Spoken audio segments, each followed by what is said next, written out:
Students, now I shall start the chapter from your this textbook, new textbook, Honeydew.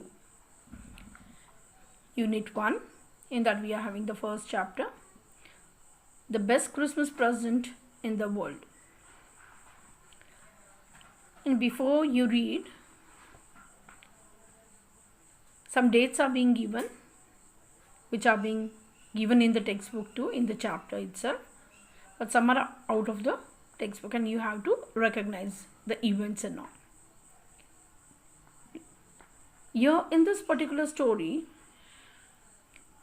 some dates are given. They are talking about a war between the British and the Germans. This war was held in 1914. As I told you, there are 3 parts. Now let's read the first part. I spotted it in a junk shop in Bridport, a roll-top decks. The man said it was early 19th century and oak tree, you know that. Of that it was made. I had wanted one, but they were far too expensive.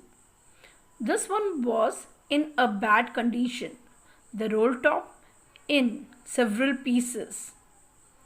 One leg clumsily mended, means broken, and later on it was again readjusted and made proper. Scratch marks all down one side. It was going for very little money.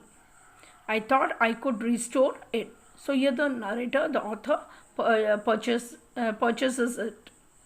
It would be a risk, a challenge, but I had to have it.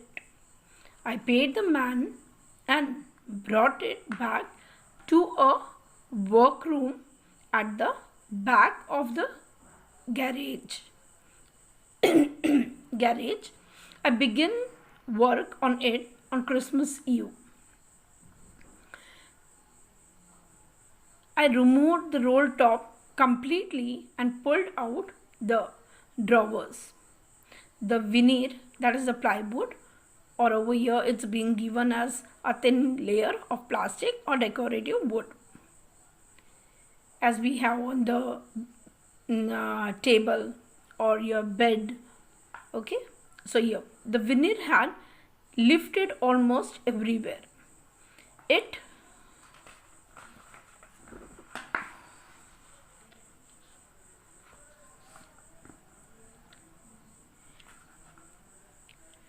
looked like water damage to me. Both fire and water had clearly taken their toll on these decks. The last drawer was stuck fast. I tried all I could to ease it out gently. In the end, I used brute force, means great force, and he was able to open it. I struck it sharply with the side of my fist, and the drawer flew open to reveal a shallow space underneath, a secret drawer. Many a times you have seen that you try to open the drawers, but they are not able to. Now as this one was old, so it couldn't open, and so he tries very hard to open it. There was something in there. I reached in and took out a small black tin box. Sellotape to the top of it was a piece of lined note paper. So you can see in the picture also how it was.